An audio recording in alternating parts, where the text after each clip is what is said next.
मौसम की बात करें, महकमे मौसमियात के मुताबिक आज कराची का कम से कम दर्जा हरारत 13.1 डिग्री सेंटीग्रेड रिकॉर्ड किया गया है। आइंदा 24 घंटों के दौरान शहर का मौसम खुश्क रहने के साथ रात के औकात में खुश्क रहने की तवक्को है। मौसम के बारे में मजीद बता रही हैं 5 न्यूज़ की नुमाइंदा खुसूसी अलबर महक। जी अलबर, आगाह कीजिएगा।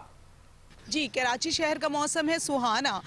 गर्मी का जोर टूटने की वजह से शहरियों ने भी लिया है सुख का सांस, ताहम सर्दी की शिदत में भी इजाफा हुआ है। महकमा मौसमियात के मुताबिक दर्जा हरारत 13 डिग्री सेंटीग्रेड जबकि हवा में नमी का तनासुब 61% रिकॉर्ड किया गया है। आइंदा 24 घंटों में सर्दी की शिदत में भी इजाफा होगा।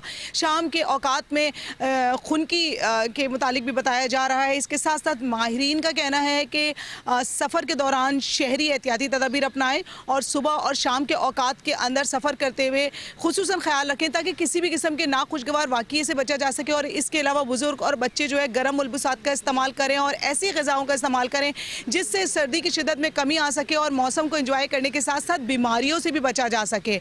आइंदा 24 घंटों के अंदर भी रात के औकात में जो है वो खुनकी में इजाफा होगा और तेज़ हवाओं के सबब जो है दोपहर में भी मौसम ठंडा हो सकता है। इसी के साथ साथ जो है शहरियों को बार बार यही एहतियाती तदाबीर इख्तियार करने के बारे में बताया जा रहा है ताकि किसी भी किस्म की बीमारियों से महफूज रहें और मौसम की जो तब्दीली है इससे बचा जा सके। जी।